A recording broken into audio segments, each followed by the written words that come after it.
అందరికీ యేసుక్రీస్తు నామంలో శుభాభివందనములు. మనం ప్రేయర్ స్టార్ట్ చేసుకుందాము. దేవి సిస్టర్ స్టార్టింగ్ ప్రేయర్ చేస్తారు.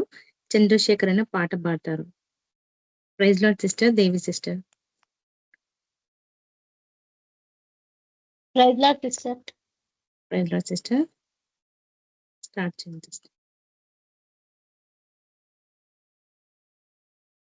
Praise lord. అందరికీ ప్రైజ్ లార్డ్.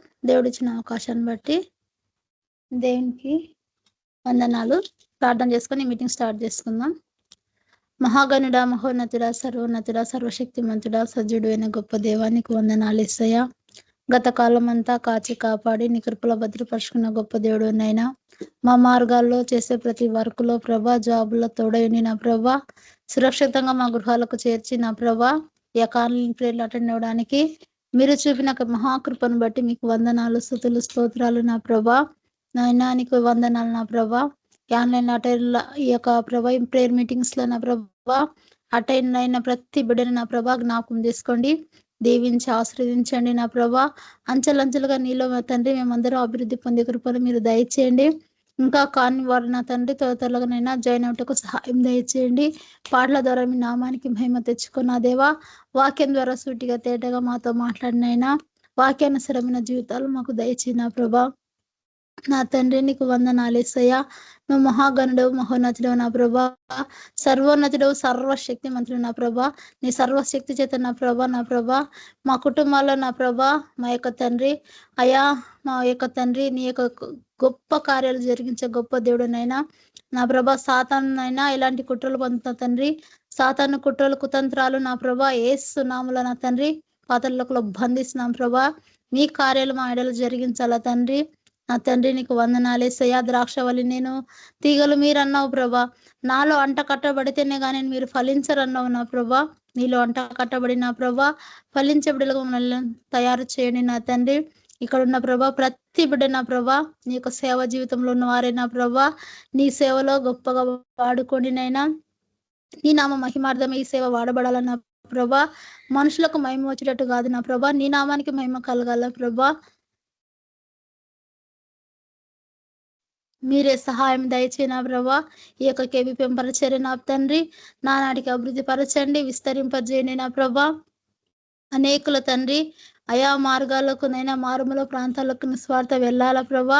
అనేకులకు నిస్వార్థ ప్రకటించి రక్షణ మాకు నడిపించే గొప్ప ధన్యత మాకు అందరికీ దయచేయమని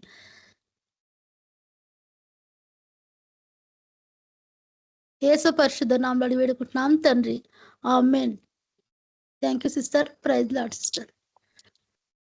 thank you sister. Praise lord sister. మన మధ్యలో చంద్రశేఖర్ అన్న పాట పాడతారు. అందరికీ ప్రైజ్ లార్డ్ సిస్టర్. యేసు నామంని మనం స్తుతించి భజించలాగిన గణపరచలాగిన నే స్తుతించేదను అన్న పాట దేవుని స్తుతిస్తాం. నే స్తుతించేదను యేసు నామమును, భజించేదను క్రీస్తు నామమును, స్తుతికి యేసే యోగ్యుడని నిత్యం నిత్యం నే స్తుతించేదను, నే స్తుతించేదను యేసు నామమును, భజించేదను క్రీస్తు నామమును, స్తుతికి యేసే యోగ్యుడని నిత్యం నిత్యం నే స్తుతించేదను. ఆ ప్రభు కృప ప్రేమ కనికరముల్ వర్ణింపనెవరికి తరమౌనా. ఆ ప్రభు కృప ప్రేమ కనికరముల్ వర్ణింపనెవరికి తరమౌనా.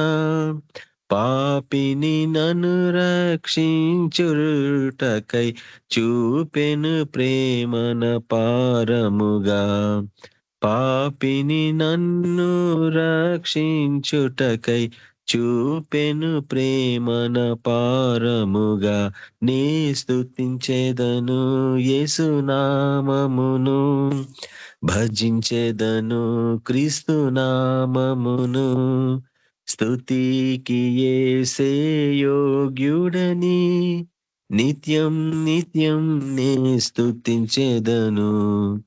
పాపములన్నీయు బాపుటకై శాపములన్నీయు మాపుటకై పాపములన్నీయు బాపుటకై శాపములన్నీయు మాపుటకై ఏ పాపమెరుగని ఆ పావనుడు శాపగ్రహి అయి చావుందెను. ఏ పాపమెరుగని ఆ పావనుడు శాపగ్రహి అయి చావుందెను. నే స్తుతించెదను యేసునామమును, భజించెదను క్రీస్తు నామమును. స్తుతికి యేసే యోగ్యుడని నిత్యం నిత్యం నే స్తుతించెదను. శోధన కాలములయందున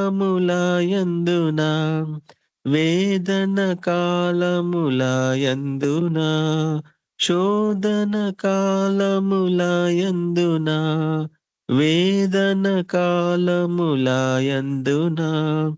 నాదుడు యేసు మన తోడనుండ అంతమిగా మన చింతలకు. నాథుడు యేసు మన తోడనుండ అంతమిగా మన చింతలకు. నీ స్తుతించెదను యేసునామమును, భజించెదను క్రీస్తు నామమును. స్తుతికి యేసే యోగ్యుడని నిత్యం నిత్యం నే స్తుతించెదను.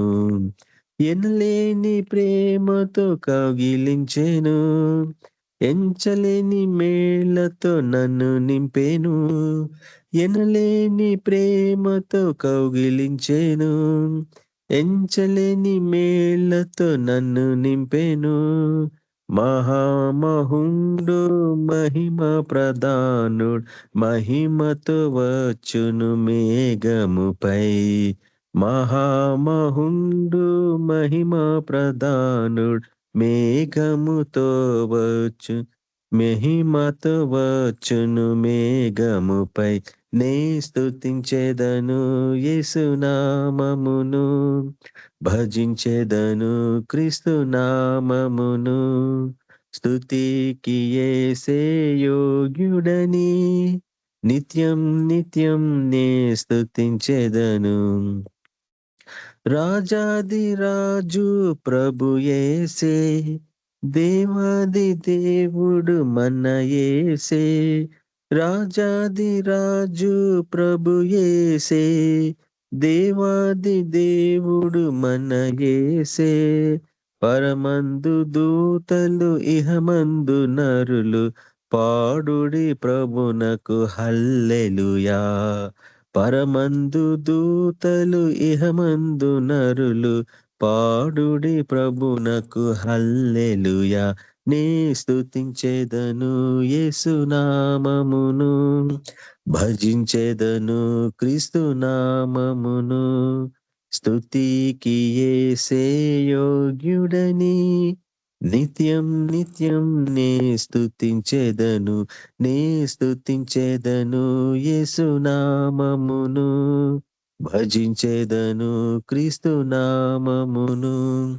స్తుతికి యేసే యోగ్యుడని నిత్యం నిత్యం నే స్తుతించెదను. హల్లెలూయా. Praise the lord. హల్లెలూయా. ప్రైజ్ లార్డ్ అన్న. థ్యాంక్ యూ అన్న. రవి అన్న ప్రైజ్ లార్డ్ అన్న. అలా వాక్యం షేర్ చేసుకున్నాను. సిస్టర్ బ్రదర్స్ అందరికి అన్న వాల్ కనపడుతుంది. సార్ కనిపిస్తుందా? మీ ఇమేజ్ కనబడట్లేదన్న, వాల్ కనబడుతుంది. Back camera పెట్టేదేమో.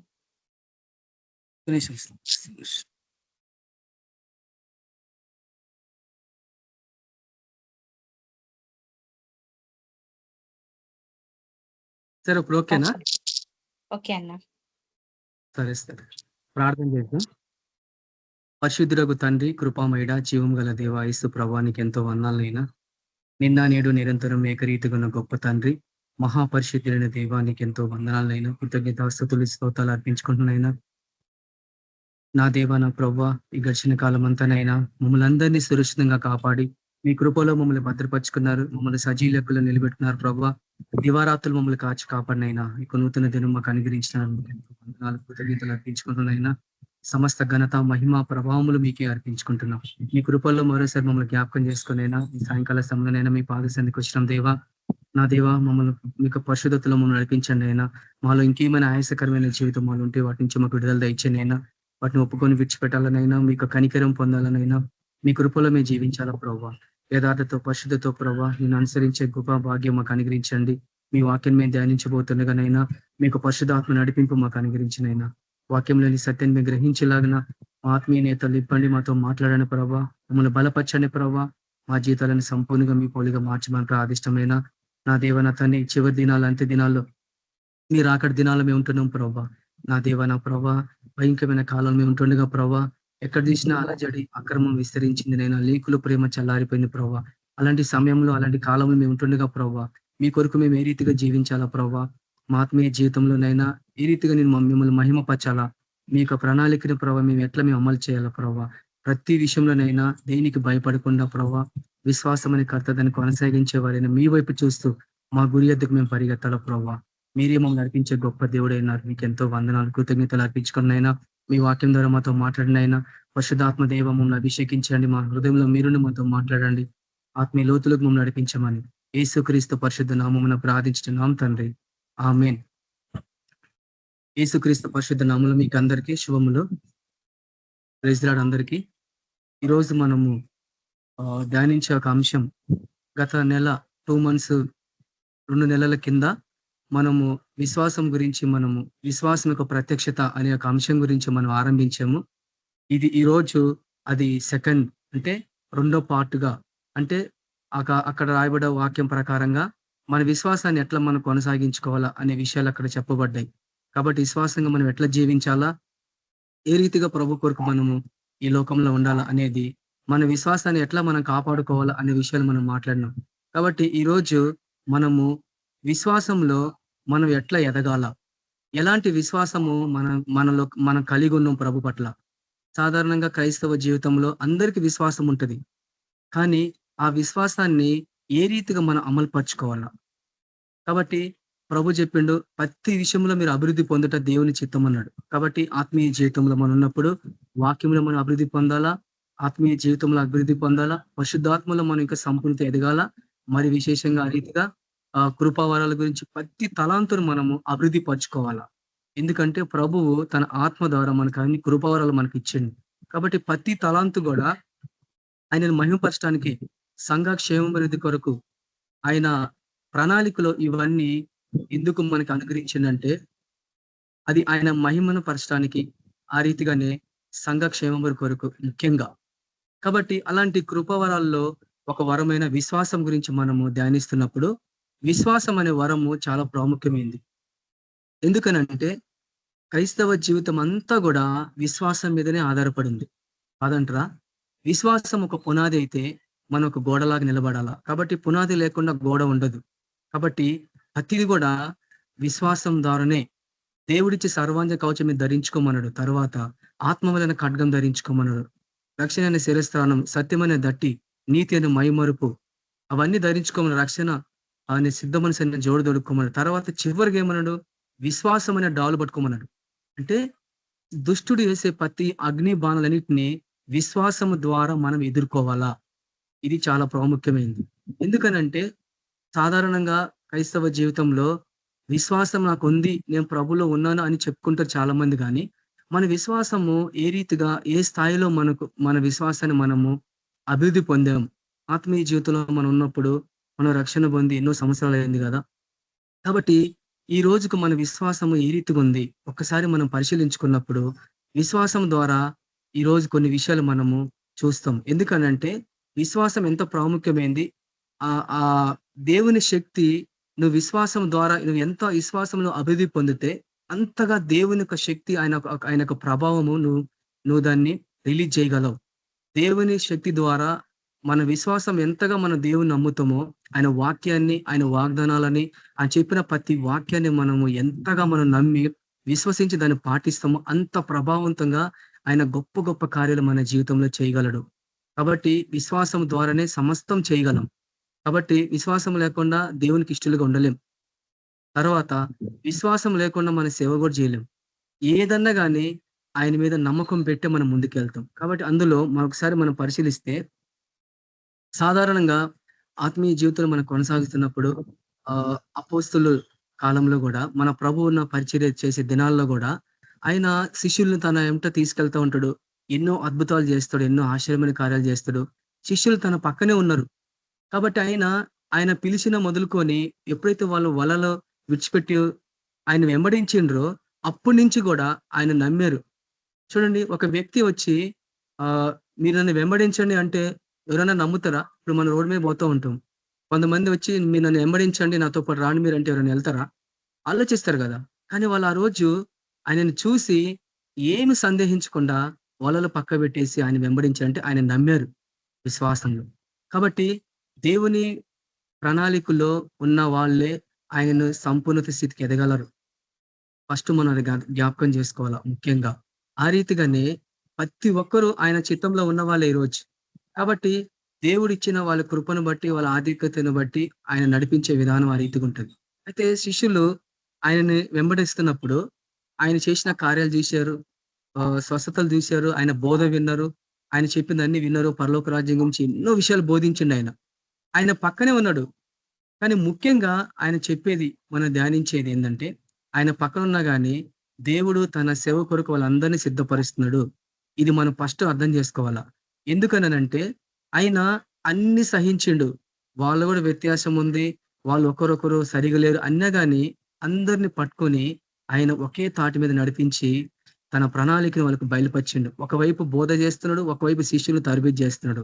అంటే వాళ్ళు ఆయన వెంబడిస్తున్నారు గాని ఆయన గుణగణము, ఆయన లక్షణాలు, ఆయన శక్తి, ఆయన ఏం చేస్తుండు అనేది చాలా వరకు వాళ్ళు గ్రహించలేకపోయారు.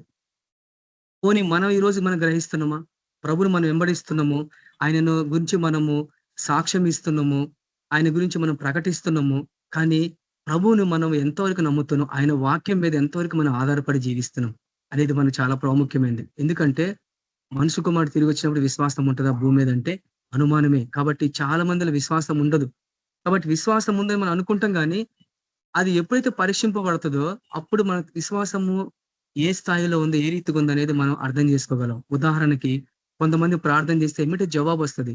కొంతమంది ప్రార్థన చేస్తే జవాబు రాదు. ఎందుకు రాదు? అంటే దేవుడు పక్షపాతియా? కాదు. ఎందుకనంటే వాళ్ళ విశ్వాస పరిమాణం బట్టి జవాబు వస్తుందని మనం అర్థం చేసుకోవాలా. కానీ కొన్ని ప్రార్థనలకు దేవుడు జవాబు ఇవ్వడు తొందరగా. ఎందుకనంటే ఈ విశ్వాసము ఆధారపడే విశ్వాసమా? అంతవరకు కార్యం చేసి సంతోషించి ఆనందించి గమ్మున వెళ్ళిపోయే విశ్వాసం అనేది ఆయన కూడా పరీక్షిస్తా ఉంటాడు. కాబట్టి మన విశ్వాసము పరీక్షింపబడకపోతే అది పరిపూర్ణత చెందదు. ఆ రీతిగానే మనం చూస్తాం. ఉదాహరణకు చూడండి, మనం మత్తయి సువార్త ఈ విషయం ప్రభు ఎందుకు మనకు జ్ఞాపకం చేస్తున్నప్పుడు మనమంతా సేవ పరిచయలో ఉన్నాము, సువార్త ప్రకటిస్తున్నాము. ముఖ్యంగా మనం ఉంటుంది దుర్దినాలు, దేవుని రాకడ దినాలు ఉంటున్నాం.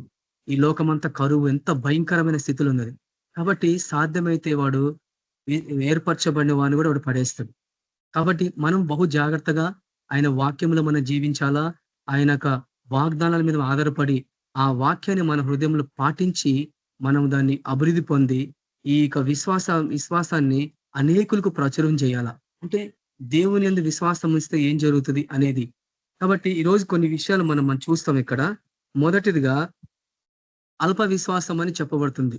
యేసు ప్రభువు శిష్యులు ఆ ఓడ మీద, సముద్రం మీద వాళ్ళు ప్రయాణం చేస్తున్నప్పుడు అక్కడ ఏం జరిగిందనే ఒక సందర్భం మనం చూస్తాం. మొదటగా ఏందనంటే మత్తయి సువార్త 14వ అధ్యాయం 26వ వచనం నుంచి 31వ వచనం వరకు ఎవరైనా చదవచ్చు. చూడండి, అక్కడ సందర్భం ఏ రీతిగా చెప్పబడింది. ఇక్కడ పేతురు ధోనిలో ఉన్నాడు. యేసు ప్రభు ఆయన 4వ జామున ఆయన ప్రార్థన చేసిన వాళ్ళ ముందు వెళ్ళిపోతారు. పడవలో వెళ్తూ ఉన్నప్పుడు ప్రభువు 4వ జామున ఆయన ప్రార్థించి ఆయన సముద్రం మీద నడుచుకుంటూ వస్తా ఉన్నాడు. అప్పుడు వాళ్ళందరూ ప్రభుని చూసి భూతమనే ఆయన వాళ్ళు భయపడతారు. అప్పుడు ప్రభు ఏమంటాడు? నేనే, భయపడకుడి నేనే అన్నాడు. చదవండి ఒకసారి ఎవరన్నా. మత్తయి సువార్త 14వ అధ్యాయము 26వ వచనం. మనకు టైం సేవ్ అవుతుంది.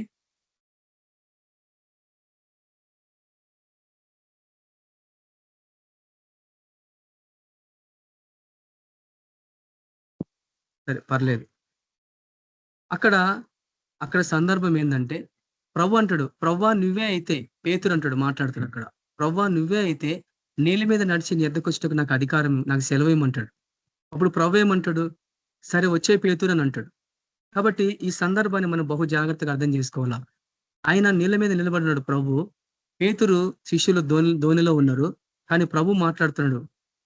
"ప్రవ్వా మీరే అయితే నీళ్ళ మీద నడిచి నీ యొద్దకొచ్చుటకు నాకు సెలవియ్యమన్నప్పుడు" ప్రభు మాట్లాడుతున్నాడు అక్కడ. వచ్చేయమన్నాడు. ఇది మనం అర్థం చేసుకోవాలా. ఆయన మాటకి విధేయత చూపిస్తే ఏం జరుగుతది అనే విషయం అక్కడ మనం అర్థం చేసుకోవాలా. ఎప్పుడైతే ఆయన వచ్చిండో కొంత దూరం నడిచాడు. నీళ్ళ మీద నడిచాడు. ఎప్పుడైతే ఆయన నీళ్ళ మీద నడిచిండో కొంత దూరం నడిచిన తర్వాత అప్పుడు ఏం జరిగింది? గాలిని చూసి ఆయన భయమొచ్చేసింది ఆయనకి. ఆయన గాలిని చూసి భయపడ్డాడు. కాబట్టి ఆత్మీయ జీవితంలో గూడా ప్రభు యొద్దకు రావాలంటే మనము ఒక స్థలంలోను పేతురు ఒక ధోనిలో ఉన్నాడు. యేసు ప్రభు సముద్రం మీద కొంచెం దూరంలో ఉన్నాడు. కాబట్టి ఆయన చెప్పినప్పుడు పేతురు నమ్మాడు. మొదట విశ్వాసం వచ్చింది ఆయనకి. కాబట్టి చాలా మంది సాధారణంగా ఫస్ట్ ఆయన చెప్పిన మాట వింటారు.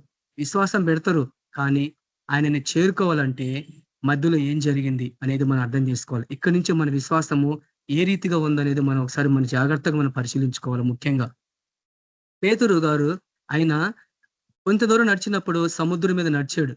గాలి ఎప్పుడైతే అదిరైందో, ఎప్పుడైతే ఆయన ఆ గాలిని చూసి భయపడిండో, విశ్వాసం ఉన్న స్థానంలో ఆయనకు భయమొచ్చేసింది. కొంత దూరం నడిచాడు నీళ్ళ మీద. అంటే దేవుడు ఆయన మాట విన్నప్పుడు పేతురుకు విశ్వాసం వచ్చింది. కొంత దూరం నడిచిన తర్వాత ఏం జరిగిందంటే అలజడి గాలి అలాంటి అలజడి వచ్చినప్పుడు ఆయన ఏం చేసిండు? భయపడిపోయాడు. క్రైస్తవ జీవితంలో బలహీనత ఇదే. మనము ప్రభునందు విశ్వాసం ఉంచుతాము, కొంత దూరం నడుస్తాము. తర్వాత కొంత దూరం నడిచినాక ఆయన యొద్దకు చేరుకోవాలంటే దుష్టుడు అంత ఈజీగా నిన్ను చేరుకోనివ్వడు. వాడు ఏదో ఒక అలజడి, ఏదో ఒక తుఫాన్లో, ఏదో ఒక సమస్య, ఏదో ఒక శోధనలో నిన్ను పెట్టి ప్రభువు దగ్గరికి నువ్వు చేరకుండా వాడు ఎన్నో ఆటంకాలు పరుస్తూ ఉంటాడు. పేతురు విషయంలో జరిగింది అదే. ఆయన ఎప్పుడైతే విశ్వాసం ఉన్న ఆయన స్థానంలో భయం ఎప్పుడైతే వచ్చిందో అప్పుడు ఏం జరిగింది? ఆయన శారీరకంగా మునిగిపోక ముందు విశ్వాసం కూడా మునిగిపోయింది. ఎప్పుడైతే ఆయన మాట నమ్మి నడిచిండో విశ్వాసము ఆయన కాళ్ళ కింద ఒక వేదికలాగా, ఒక పునాదిలాగా ఏర్పరచబడింది. ఒక రోడ్ లాగా ఏర్పరచబడింది ఆయన నడవటానికి. నీళ్ళ మీద నడిస్తే మునిగిపోవాలి. కానీ ప్రభువు నీళ్ళ మీద నుంచున్నాడు. ఆయన బిడలు కూడా సముద్రం మీద కూడా నడవగలరు. ఇది యాదృచ్ఛికంగా జరిగింది కానే కాదు. విశ్వాసం అనేది సంపూర్ణంగా ఆయన విశ్వాసం ఇస్తే నువ్వు సముద్రం మీద కూడా నడవచ్చు. కాబట్టి అలాంటి విశ్వాసం మనకు ఉందా అంటే, ఎందుకు ప్రభు ఆ విషయం మనకు జ్ఞాపకం చేస్తుందంటే, మన ఆత్మీయ జీవితంలో మనకు కొనసాగుతున్నప్పుడు ఒక దశలో మన విశ్వాసంగా ఉంటాము, ఒక దశలో విశ్వాసాన్ని కోల్పోతాం. ఆ రీతిగా ఉన్నమన్న సంగతి మనకు తెలియదు అన్నట్టు. చూడండి, విశ్వాసము ఎప్పుడైతే అది పేతురు నీళ్ళ మీద నడిచిండంటే ఆయన సొంత శక్తి ద్వారా, ప్రార్థన ద్వారా నడవలేదు. ఆయన ప్రభు మాట ఎప్పుడైతే వినిండో ఆ మాట ప్రకారంగా ఆయన నడిచిండు. అయితే కొంత దూరం నడిచిన తర్వాత ఏం జరిగింది? ఆయన మునిగిపోసాగింది. ఆయన మునిగిపోయినప్పుడు ప్రభు ఒక మాట అంటాడు, అల్ప విశ్వాసి ఎందుకు సందేహపడవు? ఎందుకు సందేహపడు? చూడండి, అల్ప విశ్వాసం అన్నప్పుడు అదేదో పనికిరాని విశ్వాసం అని కాదు. అల్ప విశ్వాసం అంటే చిన్న విశ్వాసం, అంటే అభివృద్ధి పొందని విశ్వాసం. అంటే మొదట ఏదైతే నువ్వు నమ్మినవో అదే విశ్వాసం, దాన్ని అల్ప విశ్వాసం అంటారు. కాబట్టి అల్ప విశ్వాసము పరిపూర్ణత చెందాలంటే విశ్వాసం కూడా అభివృద్ధి పొందాలా. ఆత్మలో ఎదిగే కొంది విశ్వాసంలో అభివృద్ధి పొందాలా. మన అవయవాల్లో అన్ని రకాల అవయవాలు ఉంటాయి మన శరీరంలో. ప్రతి అవయవము మంచిగా పనిచేస్తేనే ఆ శరీరం మంచిగా పనిచేస్తుంది. ఆత్మీయ జీవితంలో కూడా దేవుడిచ్చిన ప్రతి వరంలో కూడా దాన్ని సమర్థవంతంగా మనము అభివృద్ధి పరుచుకుంటే గాని మన విశ్వాస జీవితంలో మనం ముందుకు వెళ్ళలేం. ఇది చాలా ప్రాముఖ్యమైనది. చూడండి, ఎప్పుడైతే ఆయన సందేహపడ్డాడో అప్పుడు ఆయన మునిగిపోసాగింది. ఎందుకు మనం మునిగిపోతున్నాం అంటే అల్ప విశ్వాసం. కొంత దూరం దేవుని నమ్ముతున్నాము, కొంత దూరం నడుస్తున్నాము, తర్వాత అలజడి పరిస్థితులు ఇచ్చినప్పుడు మనం ఏం చేస్తున్నాం? మునిగిపోతాం. ప్రవ్వా అన్నప్పుడు ఆయన చేయి పెట్టి పైకి లేపాడు. ఆయన లేపుతాడు. కానీ అక్కడ విశ్వాసాన్ని వాళ్ళకి ప్రాక్టీస్ చేపిస్తాడు దేవుడు అక్కడ. ఆ టైంలో ఆయన ఎందుకు పోవాలా? చూడండి, ఒక దశలో దేవుడు కూడా మనకి అనేకమైన విషయాల పట్ల, ఆత్మీయమైన విషయాల పట్ల ఆయన ట్రైనింగ్ ఇస్తా ఉంటాడు. లేక ఆయన తరబితి చేస్తూ ఉంటాడు మనల్ని. అపోస్తులని ఆ రీతిగా తరబితి చేస్తాడు ఆయన మొదటి నుంచి కూడా శిష్యుల్ని. ఎందుకంటే వాళ్ళు దేవుని యొక్క మహా సంకల్పాన్ని నెరవేర్చే టైంకి దగ్గర పడింది. కాబట్టి ఆయన ఈ లోకంలో ఉన్నప్పుడు అన్ని విధాలుగా వాళ్ళని బలపరుస్తూ తీసుకొచ్చింది ఆయన. ఎందుకంటే విశ్వాసం ద్వారానే మన దేవుని కుమారులం అవుతాం. ఆయన నమ్మితేనే మనకు రక్షణ అనేది ఆ సత్యము బహాటంగా అది బయలుపరచబడకపోతే తర్వాత దినాలలో వాళ్ళు ఏ రీతిగా ప్రభునందు విశ్వాసం ఉంచాలని, దేనికి మేము నమ్మకం ఉంచాలనేది ప్రశ్నలు రావచ్చు. కాబట్టి మన ఫెయిత్ ఎంతగా మనం బలపరుచుకుంటే మన విశ్వాసం అంత అధికంగా మనం ఆయన కొరకు జీవించగలం. కాబట్టి సైతాను కూడా, దుష్టుడు కూడా వాడు ఏం చేస్తాడంటే ఫస్ట్ నీ విశ్వాసాన్ని కొడతాడు. ఉదాహరణకి యోబు, భక్తుడైన యోబు గురించి మనం చూస్తాం. ఆయన దేవుని యందు యథార్థవంతుడు, న్యాయవంతుడు, దేవుని భయభక్తులు గలవాడు, చెడుతనాన్ని విసర్జించిన వాడు, అంతగా దేవుని కొరకు జీవించిన వాడు. అలాంటి యోబు భక్తుడు ఆయన జీవితం ఏ రీతిగా చిన్నాభిన్నం అయిపోయింది. ఎందుచేత అయిందనేది మనం ఒకసారి మనం జ్ఞాపకం చేసుకున్నప్పుడు, ఆత్మీయ జీవితంలో మనం ఉన్నప్పుడు ఎట్టి పరిస్థితుల్లో మనలో ఎలాంటి సందేహం రావద్దు, ఎలాంటి అవిశ్వాసం రావద్దు. మనలో వస్తుంది అవిశ్వాసం, ఆ స్థితులు వస్తాయి. ఇది అవుతుందా కాదా, ఏమవుతుందో ఏమో, ఏం జరుగుతుందో ఏమో అనే భయము ఈరోజు సేవకులను పట్టింది. ఆ భయం నుంచి మనం బయటకు రావాలా అంటే, ఇంకా మనం భయపడుతున్నాం అంటే మనం ఇంకా విశ్వాసములో అభివృద్ధి పొందలేదు అనేది మనం అర్థం చేసుకోవాలా. చూడండి, భక్తుడైన యోబు గారి గురించి మనం చూసినప్పుడు ఆయన అంతగా దేవుని నమ్ముకున్న వ్యక్తి, అంత దేవుని దగ్గర సాక్ష్యం పొందిన వ్యక్తి, ఆయన ఎందుకు ఆయన జీవితం ఆ రీతిగా అయిపోయింది అనేది మనం ఒకసారి మనం పరిశీలించాలా. ఎప్పుడైతే మనము సైతానికి మనం అవకాశం ఇస్తామో అప్పుడు ఆటోమేటిక్ వాడు దేవుని సన్నిధికి వెళ్ళిపోతాడు మన మీద నేరం మోపడానికి. ఇది మనం అర్థం చేసుకోవాలి. అది ఆయన తెలుసు ప్రభుకి.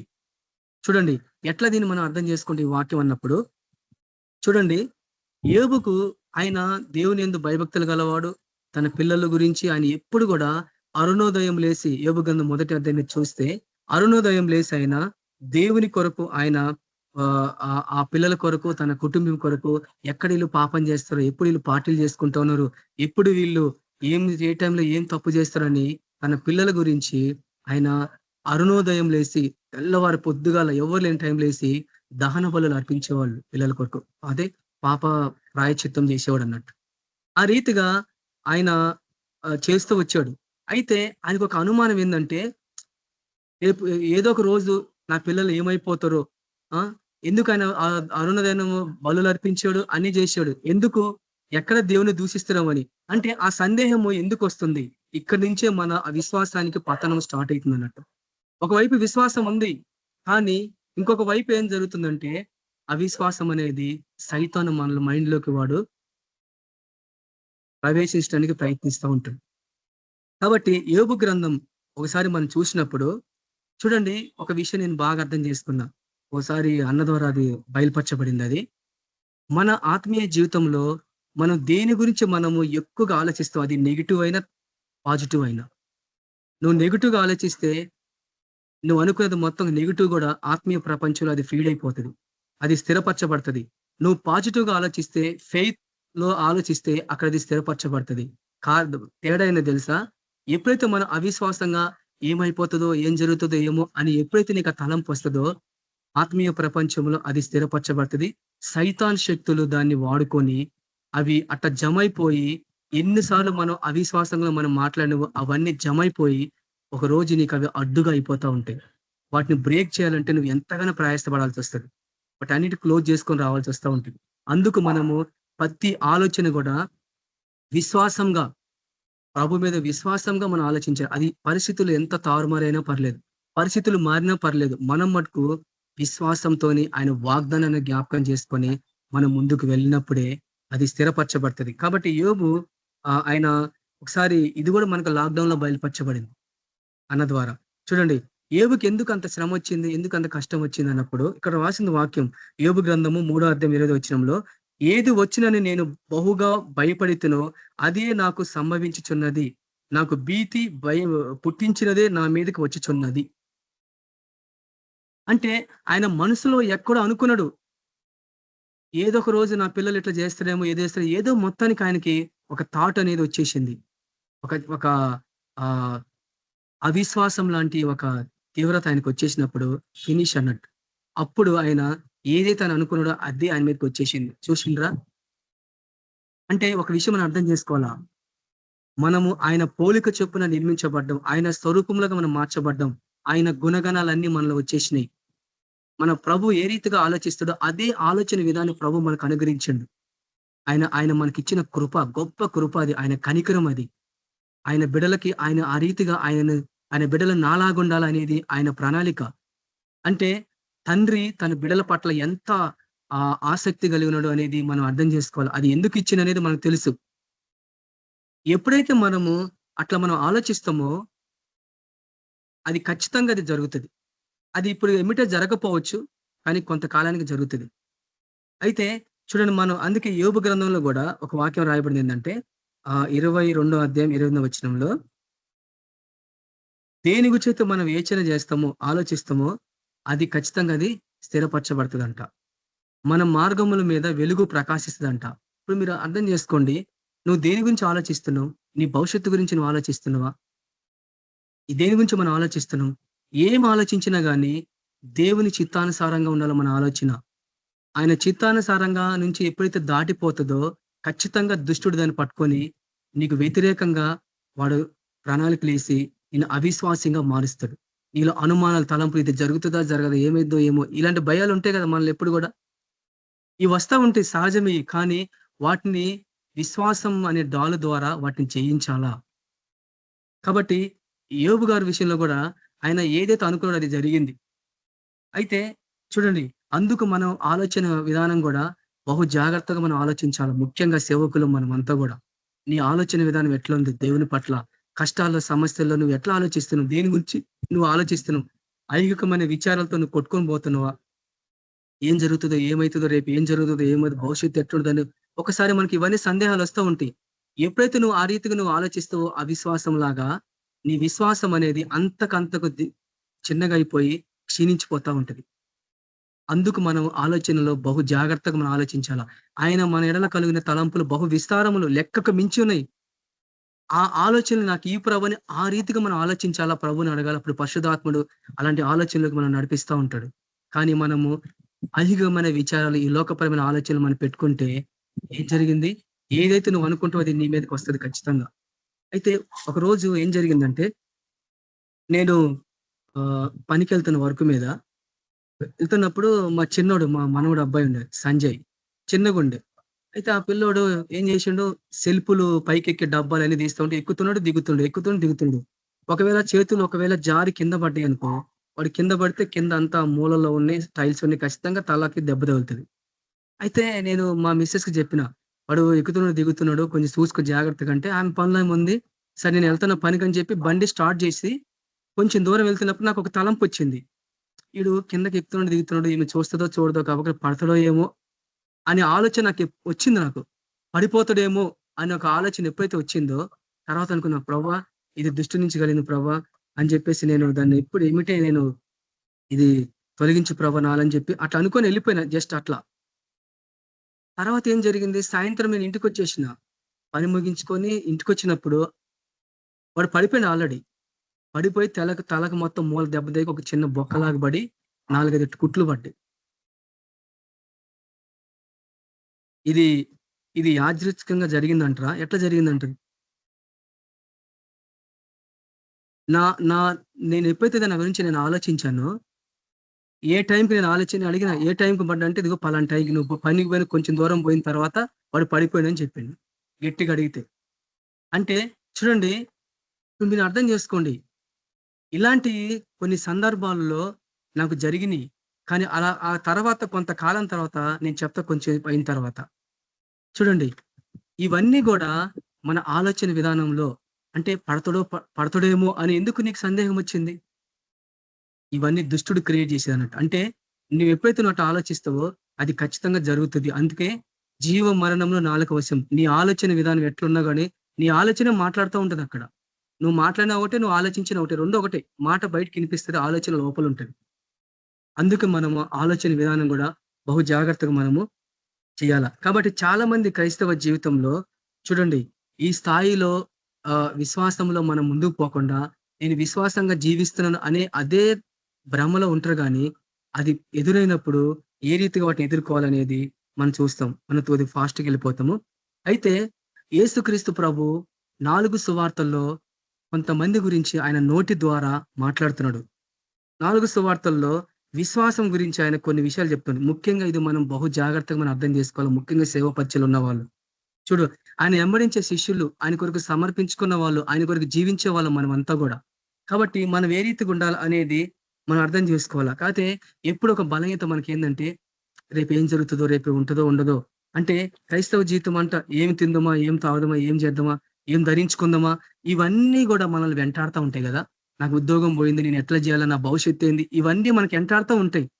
కానీ ప్రతి దశలో గూడా విశ్వాసం ద్వారానే వాటిని ఎదుర్కోగల. అంటే మన తలంపులు, దేవుని ప్రణాళిక ఏదైతే వ్యతిరేకం ఉంటుందో దాన్ని మనం ఓవర్‌కమ్ చేయాలా. ప్రతి తలంపును మన క్రీస్తుకు లోబర్చాలని మనం చూస్తాం. 2 కొరింథీయులకు రాసిన పత్రిక 10వ అధ్యాయం 4, 5 వచనాల్లో. ప్రతి థాట్‌ని ప్రభువుకు సమర్పించాలా. ఇది ప్రవ్వా, ఇది దృష్టి నుంచి కలిగింది ప్రవ్వా, ఇది తలంపు వస్తుంది ప్రవ్వా, నీకు సమర్పిస్తున్నాను యేసుక్రీస్తు నామములో. ఎప్పుడైతే అట్లా మాట్లాడుతావో ఆయన చూసుకుంటాడు ఇంకా. కాబట్టి ఎవ్రీ థాట్, ప్రతి థాట్ ప్రభువుకు సమర్పించాలా. దాన్ని ఆయన స్థిరపరుస్తాడు. హృదయ ఆలోచనలో మనుషుని వశం. బైబిల్ చెప్తుంది 16వ సామెతల్లో. చక్కని పద్ధతిని ఇచ్చుట యెహోవా వశము. మన హృదయంలో ఎన్నో ఆలోచన తలంపులు వస్తాయి. కానీ పర్ఫెక్ట్ దాన్ని మల్టిప్లై చేసి నడిపించేది మన ప్రభువు. కాబట్టి మనం ప్రతి దశలో కూడా సంపూర్ణంగా మనం ఆయన చిత్తానుసారంగానే మనం ఆలోచించాలా. దావీదురాజు అంటాడు, నీ చిత్తానుసారంగా ప్రవర్తించటకు ప్రభువా నాకు నేర్పు అంటాడు. ఎవరు నేర్పుతారు మనకి? పరిశుద్ధాత్ముడు తప్ప ఎవరు నేర్పరు. ఎందుకంటే ఆయన ఆత్మరూపంగా ఇప్పుడు మన మధ్యలో ఉన్నాడు, మన హృదయంలో ఉన్నాడు, మనతో పాటు ఉన్నాడు కాబట్టి ఆయనే నడిపించాలి ఆ రీతిగా. అయితే చిన్న విశ్వాసము అది చిన్నదైనా గానీ ఏం చేస్తది? అది అభివృద్ధి పొందని విశ్వాసం. అంటే మనం మొదట్లో మనకి ఎలాంటి విశ్వాసం ఉందో అదే విశ్వాసం అన్నట్టు. అందుకే ఫిలిప్పీయులకు రాసిన పత్రిక మొదటి అధ్యాయము 26, 27 వచనాలు చూస్తే మన విశ్వాసం అనేది అభివృద్ధి పొందాలని అపోస్తలుడైన పౌలు గారు చెప్తా ఉంటాడు. అంటే ప్రతి దశలో మనం విశ్వాసం అభివృద్ధి పొందాలా. కానీ అభివృద్ధి పొందటం అంటే విశ్వాసము పరిపూర్ణత చెందటం. విశ్వాసమైన ప్రత్యక్షత అంటే సంపూర్ణమైన విశ్వాసంలో మనం లీనం కావటం. అది ప్రభువులో ఉండే విశ్వాసం. అది కొంచెంసేపైనా కలది. అది ఎలాంటి విశ్వాసం మనం చూస్తాం మనం. అయితే ఇక్కడ చూడండి, మన విశ్వాసం కూడా అభివృద్ధి పొందాలా అనేది ఇక్కడ చెప్తున్నట్టు. అయితే ఈ ఈ చిన్న విశ్వాసం అంటే అల్ప విశ్వాసం ఉన్న వాళ్ళు, అంటే నాకు విశ్వాసం కొద్దో గొప్ప ఉంది, విశ్వాసం ఉందా బ్రదర్ అని చెప్పుకునే వాళ్ళు ఎట్లుంటదంటే వాళ్ళ స్థాయి ఎట్లుంటదంటే, దేవుని గురించి నమ్ముతారు, ప్రభు నమ్ముతారు, అద్భుతాలు చూస్తారు, స్వస్థతలు జరుగుతాయని అన్ని నమ్ముతారు, సాక్ష్యాలు కూడా ఇస్తారు వాళ్ళు. చివరికి ఏం జరుగుతుందో తెలుసా? ఎప్పుడైతే అనారోగ్యాలు, కష్టాలు, బాధలు, సమస్యలు, అసాధ్యమైన పరిస్థితులు, క్లిష్ట పరిస్థితులు ఎదురైనప్పుడు, భయము, ఒత్తిడి వచ్చినప్పుడు ఏమైంది తెలుసా? వాళ్ళ విశ్వాసము క్షీణించిపోతా ఉంది. అప్పుడు భయం స్టార్ట్ అయిపోయి వాళ్ళ దగ్గర వీళ్ళ దగ్గర పరిగెత్తా ఉంటారన్నట్టు. ఇది సాధారణంగా క్రైస్తవుల జీవితంలో జరిగేది. కాబట్టి ఈ రోజు మనం అలాంటి స్థితిలో ఉన్నామా అనేది మనం బహు జాగ్రత్తగా మనం పరిశీలించుకోవాలి. చూడండి, మనం ఎంతగా మనం చింతిస్తామో అంతగా మన విశ్వాసం క్షీణించిపోతూ ఉంటది, తగ్గిపోతూ ఉంటది. ఎందుకంటే నీ విశ్వాసాన్ని తగ్గించి అవిశ్వాసమే విశ్వాసాన్ని తగ్గిస్తూ ఉంటది. అంటే క్షీణించిపోతూ ఉంటది అన్నట్టు. ఉదాహరణకి ప్రభు అంటాడు, ఆవగింజంత విశ్వాసం ఉంటే ఈ కొండని చూసి సముద్రంలో పడవేయమంటే అది పడుతుందని చెప్పిండు. ఒక ఆవగింజంత విశ్వాసం కొండని సముద్రంలో పడేస్తే అదే అంత ప్రభావవంతంగా ఆ చిన్న విశ్వాసము అంతగా ఆవగింజంత విశ్వాసం అంత ప్రభావమైందైతే అదే ఆవగింజంత అవిశ్వాసము ఇంకా ఎంత ప్రభావంగా పనిచేస్తుంది. విశ్వాసం ఎంత బలంగా ఉంటుందో అవిశ్వాసం అంత బలహీనతలోకి మనం తీసుకెళ్తూ ఉంటది. ఇది మనం గుర్తుపెట్టుకోవాలి. ముఖ్యంగా బహు జాగ్రత్తగా ఉండాలి విషయంలో. అయితే చూడండి, అందుకు మన విశ్వాసంలో అంచెలంచెలుగా ఎదగటం. అయితే ఇక్కడ మన ప్రభువు తన నోటి ద్వారా 2 విషయాలు, ఇద్దరు వ్యక్తుల గురించి మన ప్రభు చెప్తుండో అది ఒకసారి మనం పరిశీలించినప్పుడు చూడండి, వాళ్ళ విశ్వాసం ఎట్లా ఉందనేది మనం చూడాలా. కాబట్టి సువార్తలలో 4 సువార్తలలో ప్రభు మనతో మాట్లాడుతున్న విషయం ఏంటంటే, అయితే ఆయన చెప్పిన ఆ ఇద్దరు వ్యక్తులు కూడా అన్నిలో వాళ్ళు ప్రభుని వెంబడించిన వాళ్ళు కాదు, ప్రభు గురించి తెలిసిన వాళ్ళు కాదు, ఆయన అద్భుతాలు చూసిన వాళ్ళు కాదు, విన్న వాళ్ళే కానీ చూసిన వాళ్ళు కాదు, ఆయనతో నడిచిన వాళ్ళు కాదు. అలాంటి వాళ్ళు దగ్గరికి వాళ్ళు యేసుప్రభు దగ్గరికి వచ్చారు. ఆయన కపెర్నహూములో ఉన్నప్పుడు ఒక శతాధిపతి, మత్తయి సువార్త 8వ అధ్యాయం 6, 10 వచనాల్లో ఒకసారి మనం చూసినప్పుడు ఒక శతాధిపతి ఆయన దగ్గరికి వస్తాడు. ఆయన దాసుడు అనారోగ్యంతో ఉన్నప్పుడు ఆయన దగ్గరికి వచ్చినప్పుడు ఆయన ఏం మాట్లాడుతున్నాడు? ప్రభు అనేక పరిచర్య అక్కడ చేస్తున్నప్పుడు ఆయన దగ్గరికి వచ్చి నిలబడితే నేను వచ్చి వాడిని స్వస్థపరుస్తానులే అని ఆయన అంటాడు. అప్పుడు ఏం జరుగుతుంది? ప్రవ్వా నా మీరు నా ఇంటికి వచ్చేటకు నాకు యోగ్యత లేదు. నువ్వు మాట మాత్రం సెలవు ప్రవ్వా, నా దాసుడు స్వస్థపరచబడతాడు అని చెప్పిండు. చూడండి, అంటే మనం జాగ్రత్తగా అర్థం చేసుకోండి. ఇది గొప్ప విశ్వాసం. ఇది ప్రవ్వా మీరు నా ఇంటికి రావాలంటే నేను యోగ్యత లేదు నాకు. ఖాళీ ఒక మాట చెప్పు ప్రవ్వా, నా దాసుడు బాగుపడతాడంటే చూడండి, ఆయన మాట చెప్తేనే ఆ రోగి స్వస్థత పొందుతాడని అంత విశ్వాసం ఆయనకి ఎలా వచ్చింది? ప్రవ్వే ఆశ్చర్యపోయిండు. ఆయన ఎంతో మంది వెంబడిస్తున్నారు, ఎంతో మంది ఆయన శిష్యులు ఉన్నారు, పరిచర్య చేస్తున్నారు, అద్భుతాలు చూశారు, అన్ని చేశారు. అన్ని చేసినా గానీ ఇశ్రాయేలులలో ఇంత విశ్వాసం ఉన్నట్టు నేను ఎప్పుడు చూడలేదని ఆయన ఆశ్చర్యపడ్డాడు. ఆయన మాట చెప్తే నాకు స్వస్థత. చెప్పండి, ఆయన మాట అంటే ఆయన వాక్కు కదా, ఆయన వాక్ అంటే దేవుని వాక్యం కదా. ఆయన మాట నమ్మితే విశ్వాసము ఎట్లా పరిపూర్ణత చెందింది ఆయనలో. రోగి దగ్గర పోయి ప్రార్థన చేయమని లేదు. కొంతమంది అయ్యా బ్రదర్ మీరు ఎక్కడున్నా పర్లేదు, ప్రార్థన చేయండి బ్రదర్, ఈ అబ్బాయి బాగుపడతాడు బ్రదర్ అని అన్న వాళ్ళు కూడా చాలా మంది ఉంటారు. అంటే వాళ్ళ విశ్వాసం ఎంతగా పరిపూర్ణత చెందిందో మీరు చూడండి. ప్రభుని వెంబడించలేదు, ఆయన వాక్యం తెలియదు, ఆయనతో వెంబడించలేదు, అసలు ఆయన ఎవరో సరిగ్గా తెలియదు, ఎవరో చెప్తే వింటే ఆయన దగ్గరికి వచ్చిండు. ఎందుకు అంత విశ్వాసం ఎందుకు వచ్చింది ఆయనలో? అలాంటి విశ్వాసం ఒకవేళ మనలో ఉంటుందా? కొంతమంది ఎంతగా ప్రార్థన చేయించుకుంటారు, మీటింగులు పెట్టించుకుంటారు, అన్ని చేస్తారు. కానీ తర్వాత వచ్చేటప్పుడు ఏమంటారు? బ్రదర్ ప్రేయర్లో పెట్టండి బ్రదర్ అని చెప్తారు. నేను వారి గురించి నేను తప్పుగా మాట్లాడతలేను. అంటే అన్ని పొందినామని ప్రార్థించమన్నాడు కదా. అంటే అప్పటి వరకు ఉన్న విశ్వాసం ఎంతలోకి ఏమైపోయింది? దైవజనులు చేసిన ప్రార్థన, వాళ్ళు చేసిన వాక్యము నిష్ఫలం అయిపోయినట్టేనా? అంటే మన విశ్వాసం ఎక్కడుంది అనేది, అంటే ఏ స్థితిలో మన విశ్వాసము ఎంతవరకు అభివృద్ధి పొందింది, ప్రభులో ఎంతవరకు పరిపూర్ణత చెందింది అనేది మనం ఒకసారి మనం జ్ఞాపకం చేసుకోవాలా. ఆ శతాధిపతి ఖాళీ మాట చెప్పు ప్రభు, నా దాసుడు బాగోతుడు అని చెప్తే అట్లా మనం చెప్పగలమా? ఆయన వాక్యం వింటే, ఆయన వాక్యము నమ్మితే నాకు స్వస్థత అనేది ఆ విశ్వాసము మనుషులకు ఎందుకు లేకపోదంటే ఇంకా వాళ్ళ విశ్వాసం అభివృద్ధి పొందలే. ఇంకా అవిశ్వాసం, చిన్న విశ్వాసంలోనే అక్కడే పెరగని విశ్వాసం లాగా వాళ్ళ జీవితం ఆ రీతిగా ఉన్నది. అప్పుడు ప్రభు అంటున్నాడు, ఇశ్రాయేలులో ఇంత విశ్వాసం లేదంటే క్రైస్తవులు కూడా అంత విశ్వాసం లేదంటే ఒక అన్యుడికున్న విశ్వాసం క్రైస్తవులు లేకపోయే.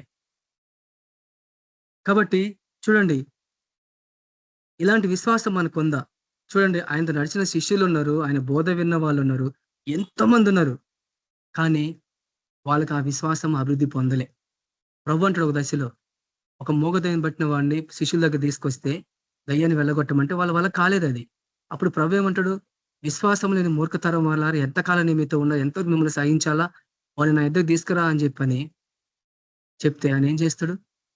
తీసుకొస్తే వాడు బాగైపోతాడు. మేము ఎందుకు ప్రభు వెళ్ళగొట్టలేకపోతాం అంటే మీ అవిశ్వాసము చేతనే అంటాడు. మీ అవిశ్వాసము చేతనే వాక్యం ఉంది. అంటే ఎందుకు వస్తుంది అవిశ్వాసము అంటే, నేను పరిశీలించుకుని ఒకసారి ఈ వాక్యం ధ్యానిస్తున్నప్పుడు, ప్రవ్వా నా విశ్వాసం ఏ స్థాయిలో ఉందో ప్రవ్వా నాకు చూపించు ప్రవ్వా అంటే నాకు దేవుడు చూపించండి. అంత గొప్ప విశ్వాసం ఏం లేదు నాకు. అంటే ఆ మొదటి స్థాయిలోనే నా విశ్వాసం ఇంకా అభివృద్ధి పొందాలా, ఇంకా పరిపూర్ణత చెందాలా, గొప్ప విశ్వాసం ఉండాలా అనేది ప్రభు మనల్ని తర్బీదు చేస్తున్నాడు. ఎందుకంటే ఈ లోకంలో ఎన్ని శ్రమలు వచ్చినా, కష్టాలు ఇవన్నీ మనకు తప్పవు. శ్రమలు పొందితేనే దేవుని రాజ్యంలో మనం ప్రవేశించగలం. మీ విశ్వాసాన్ని మనం కాపాడుకోవాలా. విశ్వాసం కాపాడుకోవడం అంటే నీ రక్షణను కాపాడుకున్నట్టే. ఒక విధంగా చెప్పాలంటే అంతవరకు పౌలు గారు అంటాడు, మంచి పోరాటం పోరాడొచ్చు, ఆయన పరుగు కడముట్టించవచ్చు, కానీ చివరికి ఏం చెప్తున్నాయన? విశ్వాసాన్ని కాపాడుకోండి అంటే అంత ఎన్ని పోరాటాలు చేసి, ఎంత గొప్ప సేవ చేసిన ఆయన చివరికి విశ్వాసం ద్వారానే ఆయన తన కాలాన్ని ముగించుకున్నాడు. క్రైస్తవ జీవితంలో విశ్వాసం అనేది చాలా ప్రాముఖ్యమైనది. చూడండి. అయితే ఆహ్, ఒకరోజు ఒక చిన్న టెస్ట్ మనీ, ఎందుకంటే అది సందర్భం వచ్చింది కాబట్టి నేను చెప్తున్నా. మీకు ఎంతమందికి జ్ఞాపకం ఉంది? కేబీపీఎంలో సమర్థవంతమైన వాక్కు అనే ఒక వాక్యము అన్న ఆరంభించను. ఆహ్, ఒక 10, 15 గంటల రికార్డింగ్సే ఉందనుకుంటా. మీరు వెబ్‌సైట్‌లోకెళ్తే మీకు తెలుస్తది. సమర్థవంతమైన వాక్కు అనే ఒక అంశం ఆరంభించబడిందని. కానీ అక్కడ అయన్నీ గూడా నేను మొత్తం ఆ రోజుల్లో నేను మొత్తము ఆయన ఏం వాక్యం చెప్పిండు అన్నీ, ఆ పార్ట్స్ 1, పార్ట్ 2 అట్లా మొత్తం అన్నీ రెఫరెన్స్ మొత్తం నా నా కీప్ నోట్స్‌లో నేను అన్నీ మెన్షన్ చేసుకొని, వాటన్నిటిని నేను బాగా ధ్యానించి, అదే ప్రకారంగా నేను ప్రాక్టీస్ చేయడం స్టార్ట్ చేసిన. కానీ కొన్ని జరిగినియి. ఆయన మాట్లాడి ఆయన గద్దిస్తే దయ్యం ఇచ్చిపెట్టి వెళ్ళిపోవటం. జ్వరాన్ని గద్దిస్తే దయ్యం ఇచ్చిపెట్టి వెళ్ళిపోవటం. అంటే ఆ వాక్యాన్ని నేను నమ్మాను. నేనేదో గొప్పగా నేను చెప్తలేను. ఆ వాక్యాన్ని నేను ప్రాక్టీస్ చేశా. విశ్వాసం నుంచి నమ్మి, దేవుడు ప్రభు చెప్పిండు ఈ రీతిగా చేయమని.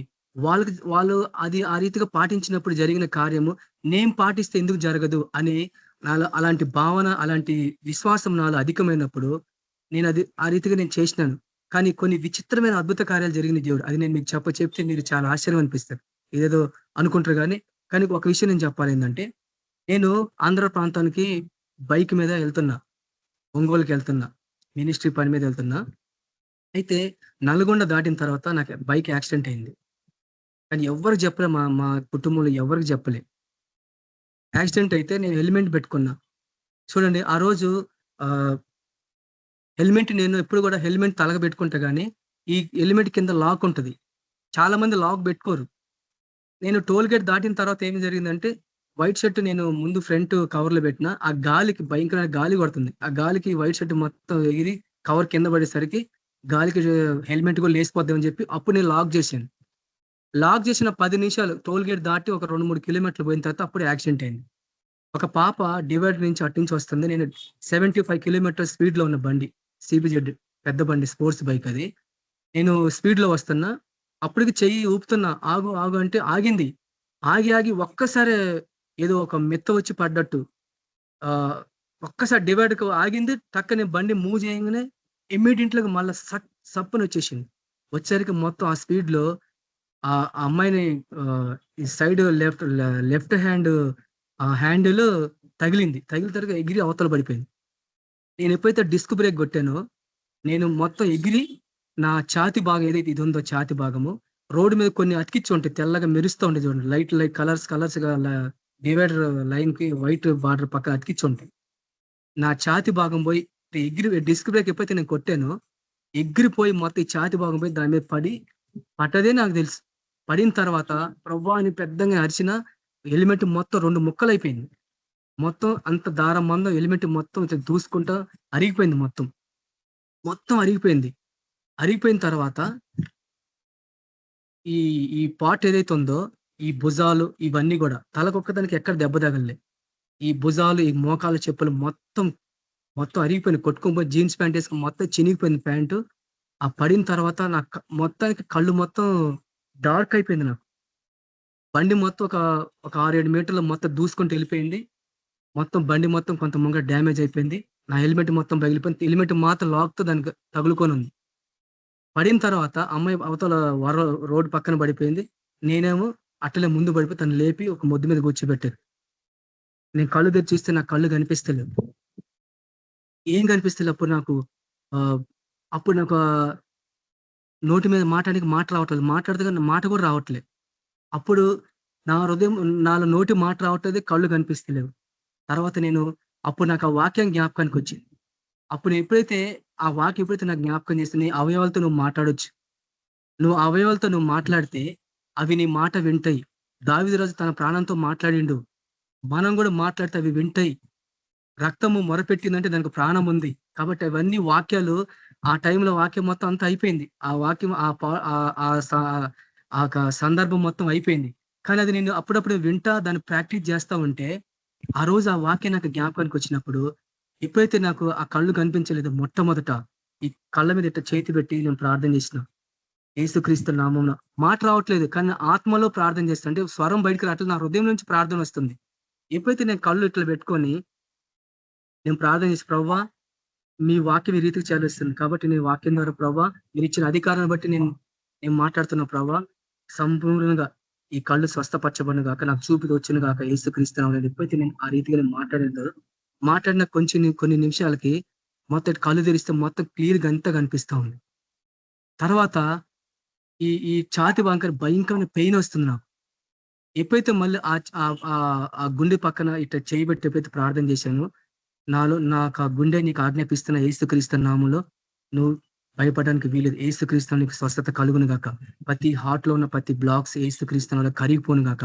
నా ప్రాణమా, నా అంతరంలో ఉన్న సమస్తమా యేసుక్రీస్తు మీకు స్వస్థత ప్రకటిస్తాను, మీకు సమాధానం ప్రకటిస్తాను. ఎప్పుడైతే నేను అట్లా ప్రార్థన చేశానో కొంతసేపటికి హార్ట్ బీట్ స్టార్ట్ అయింది.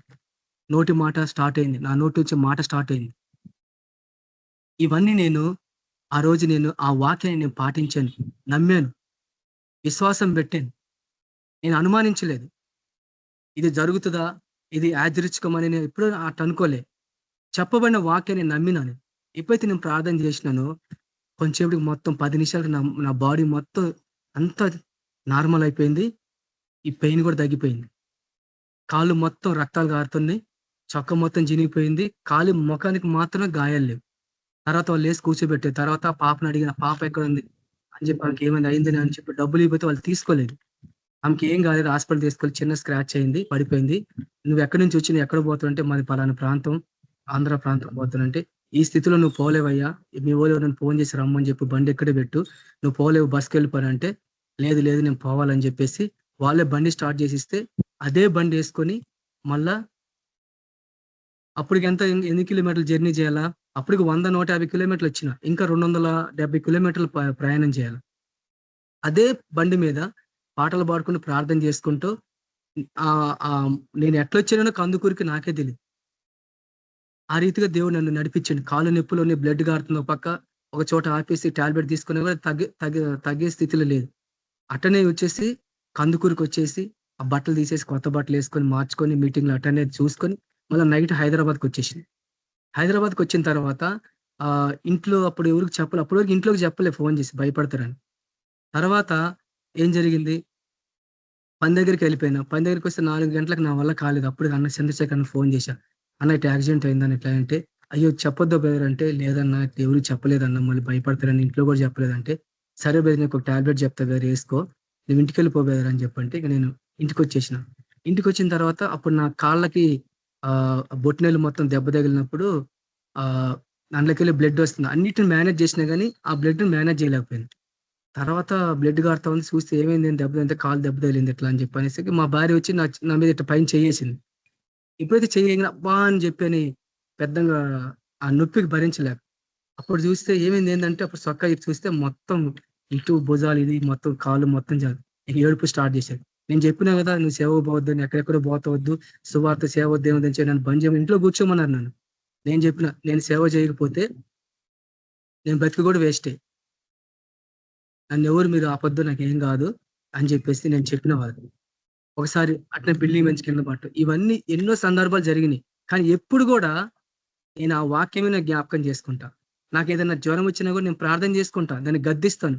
మా కుటుంబంలో ఎవరికైనా ప్రార్థించినా గద్దిస్తాను. ప్రార్థన చేస్తే ఎమ్మిటే వెళ్ళిపోతాయి, ఎమ్మిటే హీలింగ్స్ వస్తూ ఉంటుంది. ఒక్కోసారి నేను ప్రార్థన చేసుకున్న హీలింగ్స్ రాదు నాకు, అయినా సరే ముందుకు తిరిగి ప్రార్థన చేస్తా, అది విడిచిపెట్టి వెళ్ళిపోవాల్సిందే. ఎందుకనంటే దేవుని వాక్యం ఉన్న శక్తి నీ విశ్వాసం దాన్ని ప్రభావితం చేయగలం. ఎందుకంటే వినటం వల్ల విశ్వాసం వస్తుంది, అది దేవుని వాక్యం వల్ల. అంటే ఆయన అద్భుతాలు, ఆయన కార్యాలు ఆ రోజు అపోస్తులు చేశారంటే ఆయన చెప్పిన మాటను నమ్మి విశ్వాసం ఉంచి వాళ్ళు ఆయన కొరకు శూర కార్యాలు చేశారు, అద్భుతాలు చేశారు, స్వస్థతలు చేశారు. అది యాదృచ్ఛికంగా జరగలే. ఆయన నమ్మి, ఆయన వాగ్దాన్ని, ఆయన మాట నమ్మి విశ్వాసం పెట్టి ముందుకెళ్ళారు. ఎప్పుడైతే వాళ్ళు పరిశుద్ధాత్మ అభిషేకం వాళ్ళ మీద పడిందో అప్పటి నుంచి వాళ్ళ సేవ, వాళ్ళ వాళ్ళ వాళ్ళ లైఫే మారిపోయింది. అంతకుముందున్న సేవ పరిచయ విధానం వాళ్ళు వేరే, తర్వాత వాళ్ళ జరిగిన సందర్భం వేరే. కాబట్టి మనం కూడా మన ఆత్మీయ జీవితంలో మనం ముందుకు కొనసాగుతున్నప్పుడు ఇవన్నీ వాక్యాలు మనం విన్న వాక్యాలే, కానీ మనం పాటించలేము. ఒక దశకు మనం పాటించే, ఒక దశలో విడిచిపెట్టేసిన. కానీ ఆ వాక్యం నేను పాటించడం వల్ల ఎన్నో ఎన్నో అద్భుతాలు దేవుడు నా కొరకు నా జీవితంలో చేశాడు. మీరు చెప్తే నమ్మరు. వింత రకమైన అద్భుతాలు దేవుడు చేసాడు వాక్కు ద్వారా. నేను ఇట్లా మాట్లాడితే వాక్యం ప్రకారంగా ఖచ్చితంగా ఇవి నెరవేరుతున్నాయి. ఒకరోజు అన్న చెప్పిండు, బ్రదర్ వాళ్ళ ఆత్మలతో కూడా మనం మాట్లాడవచ్చు బ్రదర్, అవి మన మాట వింటి అన్నాడు. అది నాకు జ్ఞాపకానికి వచ్చింది. బాలాజీ నగర్ ప్రాంతంలో ఒక అతను ఫుల్లుగా తాగేసి ఆ బిల్డింగ్ల పైన పబ్లిసిటీ వేస్తారు చూడు, పెద్ద పెద్ద పోస్టర్లు వేస్తుంటాయి, దాని పైకెక్కిండు. దాని పైకెక్కి అక్కడి నుంచి నేను దూకి చచ్చిపోతాను, ఇప్పుడు డబ్బులు లేదని చెప్పి వాడు మొత్తం గందరగోళం చేస్తున్నా అక్కడ. మేమెందుకు పని కాదు నుంచి వస్తాం సరే, ఎందుకు గుంపులు గుంపులుగా జనం లేదని చెప్పి నేనేం చేసిన, ఆడికొచ్చి చూస్తే వాడు పైకెక్కున్నాడు. పోలీసు వాళ్ళు ఉన్నారు కింద, చుట్టూ వ్యాన్ లాపని మొత్తం అంత గందరగోళం, మొత్తం రోడ్డు మొత్తం జామ్ అయిపోయింది. అది నేను ఎట్ట దిగాల ప్రార్థన చేస్తుంటే అప్పుడు దేవుడు తలంపించిండు, తన ఆత్మతో నువ్వు మాట్లాడని ఆ ప్రేరేపణ దేవుడు ఇచ్చిండు, పరిశుద్ధాత్మ. అప్పుడు నేను యేసుక్రీస్తు నీకు ఆజ్ఞాపిస్తున్నా, ఆ వ్యక్తులను స్పిరిట్తో నేను మాట్లాడుతున్నా, నీకు ఆజ్ఞాపిస్తున్నా, నువ్వు చచ్చిపోవడానికి వీల్లేదు, నీకు అధికారం లేదు, నువ్వు దిగరా, యేసుక్రీస్తు నీకు ఆజ్ఞాపిస్తున్నా, అతను వెంబడిస్తున్న దురాత్మ నేను గద్దిస్తున్న, యేసుక్రీస్తు విడిచిపెట్టి వెళ్ళిపో అని నేను భాషల్లో ప్రార్థన చేస్తా. కొంచెంసేపు అక్కడ నుంచొని ప్రార్థన చేస్తా ఉంటే ఒక 10 నిమిషాల తర్వాత వాడు దిగొచ్చి కిందకు వస్తే పోలీసులు పట్టుకున్నారు. ఏంద్రా నీ సమస్య ఏంటంటే, ఇది నా సమస్య అంటే, వాడు ఎవడో డబ్బులు లేదంట, కొంత డబ్బులే, దానికోసం వాడు పైకి ఎక్కిండాడు. చూడండి, సైతాను శక్తుల మీద శాసించే అధికారం దేవుడు మనకు అనుగ్రహించిండు. అది ఎప్పుడు అమలు పరచు తెలుసా? నీ విశ్వాసము ఎంత బలంగా ఆయన వాక్యాన్ని నమ్మి వెళ్తావో అంత బలంగా దేవుని యొక్క శక్తి నీ నుంచి అది రిలీజ్ అవుతా ఉంటుంది. ఇలాంటి విశ్వాసము గల వాళ్ళ కొరకు ఆయన చూస్తున్నాడు. అపోస్తుల్లో ఉంది ఆ విశ్వాసం, ఆ పరిపూర్ణత. ఈ చివరి దినాలు ఉంటున్న మనలో కూడా అది పరిపూర్ణత చెందకపోతే ఆయన కొరకు మన సాక్ష్యం ఇవ్వలేం, ఆయన నామాన్ని మనం ప్రసిద్ధి చేయలేం. కాబట్టి చివరిగా రెండో వ్యక్తి గురించి మనం మాట్లాడతాం. కానాను దేశపు స్త్రీ గురించి మనం చూస్తాం కదా. ఆమె కుమార్తెకి దయ్యం పడుతుంది. అయితే ఆమె ఎంత చెప్పినా గానీ యేసు ప్రభు పట్టించుకోడు. అయితే ఆమె ఏం చేస్తుంది, ప్రభుకి లాస్ట్ ప్రభు ఏమంటాడు తెలుసా? పిల్లల రొట్టెలు కుక్కలకి ఇవ్వటం యుక్తం కాదంటాడు. చూడండి, ఎవరన్నా ఇప్పుడు మనం ఏదన్నా కొంచెంసేపు నిలబడి కొంతమంది చాలా మంది ఏడ్ చేస్తూ ఉంటారు. నిలబడి ఎంతసేపు నిలబడాలా, ఈయన ఏంది అని చెప్పేసి చాలా మంది ఏం చేస్తారు, ఈజుగిచ్చుకొని వెళ్ళిపోతారా లేదా? ఆయన ఆ మాట అన్నాక కూడా ఆమెకు రోషం పౌరుషం ఉంటే ఏం చేస్తుంది అంటే, నేను కుక్కనని చెప్పేసి ఆమె వెళ్ళిపోతుంది. కానీ ఆమె వెళ్ళలే. చూడండి, ఒక దశలో దాన్ని మేము ఎట్లా మనం అర్థం చేసుకుని చెప్పండి. పిల్లలు పెట్టే రొట్టెల్లో కుక్క పిల్లలు పెట్టండి. అవును ప్రభా, నేను కూడా కుక్కనే అనుకో, కుక్కలు కూడా ప్రభా, కుక్క పిల్లలు కూడా తమ యజమానుల బలల కింద పడ్డాయి తింటే కదా ప్రభా అంటే, అప్పుడు ప్రభు ఏమన్నాడు, అమ్మా నీ విశ్వాసం గొప్పది, నువ్వు అనుకున్న ప్రకారంగా జరుగును కాక అన్నాడు. కాబట్టి ఇక్కడ మనం ఏం అర్థం చేసుకుంటాము, ఈ లోకస్తులు చూడు కుక్కతో పోల్చిన దేవుడు అంటారు, కానీ అక్కడ అది కాదు, వాళ్ళకి తెలియదు, పిచ్చోళ్ళు వాళ్ళు. కాబట్టి అక్కడ మనం ఏం అర్థం చేసుకోవాలి తెలుసా? దేవుని నమ్మి అక్కడికి వచ్చింది ఆమె. అంత తిరస్కరణ జరిగినా కానీ, దేవుడే ఆ మాట అన్నా గానీ అంత తిరస్కరించబడి అంతగా ఆమెను పట్టించుకోపోయినా గానీ ఆ తిరస్కరణని ఎదుర్కొని నిలబడి ఆమె కుమార్తెకు స్వస్థత తీసుకొని ఆమె అక్కడి నుంచి వెళ్ళిపోయింది. చూడండి, అలాంటి విశ్వాసం మనకుందా? అందుకే అమ్మా నీ విశ్వాసం గొప్పదన్నాడు యేసు ప్రభు తన నోటి ద్వారా అన్నాడు. యాయిరు తన్నాడు, విశ్వాసము ఇశ్రాయేలు కూడా ఎంత విశ్వాసం లేదన్నాడు. గొప్ప విశ్వాసం. అలాంటి విశ్వాసము మనలో ఉందా? మనం పరిశీలించుకోవాలి. మన విశ్వాసం ఆ లెవెల్కి మనం తీసుకెళ్ళాలి. అది ప్రభు మన గురించి మనం చూస్తుంది అదే. కాబట్టి ఆయన ఆ విశ్వాసము తిరస్కారం గురైన కానీ ఏం చేస్తుంది, దాన్ని ఓపికతో భరించి సహించి నిలబడి తన కుమార్తెని స్వస్థత తీసుకొని వెళ్ళిపోయి. కాబట్టి చివరిగా మనం చూస్తే గొప్ప విశ్వాసం ఎప్పుడు కూడా పర్వతాలను తొలగించు ప్రవ్వా అని ప్రార్థించదు. పర్వతాలు తొలగించు ప్రవ్వా అని ప్రార్థించదు. కాబట్టి అందుకే వాక్యం ఏం చెప్తుంది తెలుసా? మార్కు సువార్త ప్రభువులు అంటాడు, ప్రభు 11:24 మీరు ప్రార్థన చేయనప్పుడల్లా అడుగుచున్న వాటిని పొంది ఉన్నారని నమ్ముడి, అప్పుడు మీకు కలుగునని చెప్పని ప్రభు అక్కడ మాట్లాడుతున్నాడు. గొప్ప విశ్వాసము అన్ని పొందినమని ప్రార్థించమన్నాడు కదా. కాబట్టి ఎందుకు మనము ప్రార్థించినా గానీ ఎందుకు తృప్తి లేని జీవితంలో ఇంకా బ్రదర్ ప్రార్థనలో పెట్టు బ్రదర్, అంతగా నమ్మి అంత గంభీరంగా దేవుడు మాట్లాడినా గానీ చెప్పినా గానీ ఇంకా బ్రదర్ ప్రార్థనలు పెట్టంటే ప్రార్థనలో పెట్టదు, ప్రార్థన చేయమని చెప్పట్లో తప్పు లేదు. కానీ నీ విశ్వాసం ఎక్కడుంది అనేది మనం అర్థం చేసుకోవాలా. అయితే చివరిగా ఈ వాక్యాన్ని ముగిస్తాను. టైం ఎంత నాకు కనిపించలేదు. స్క్రీన్ ఉంటే ముంగటి సైడ్ ఉంటే కనిపించేది టైం. కాబట్టి వెనక నుంచి ఉంది కాబట్టి నాకేం అర్థం కావట్లేదు. కాబట్టి చివరిగా ఇంకొక విశ్వాసం గురించి ప్రభు చెప్తే, ఇది సాక్షాత్తు మన ప్రభు, మన సృష్టికర్త, మన తండ్రి అయిన దేవుడు ఆయన ఉపయోగించే విశ్వాసం. అంటే దేవుని కూడా విశ్వాసం ఉంటుంది బ్రదర్ మీరు అనొచ్చు. అవును ఉంటది విశ్వాసం, ఆయన కూడా విశ్వాసం ఉంటది. ఎందుకంటే విశ్వాసాన్ని పుట్టించిన వాడు విశ్వాసాన్ని దాన్ని ప్రాక్టికల్ గా చేయాలి కదా.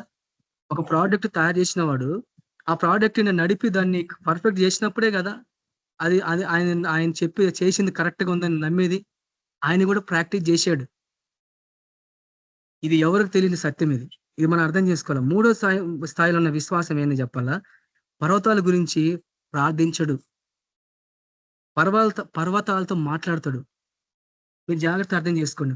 ప్రవ్వా ప్రవ్వా ప్రవ్వా అని అనడు. ప్రభు చెప్పిన మాటను తీసుకొని వాటితో మాట్లాడతాడు. ఓ గొప్ప పర్వతమా, జెరుబ్బాబెలు అడ్డగించకు, నీవేమాత్రం దానవు, నువ్వు సదును భూమిగా మారిపోవాల్సిందే యేసుక్రీస్తు నామమున అని శాసిస్తారు అన్నట్టు. అది దేవుని విశ్వాసం. చిన్న విశ్వాసం ఏంది?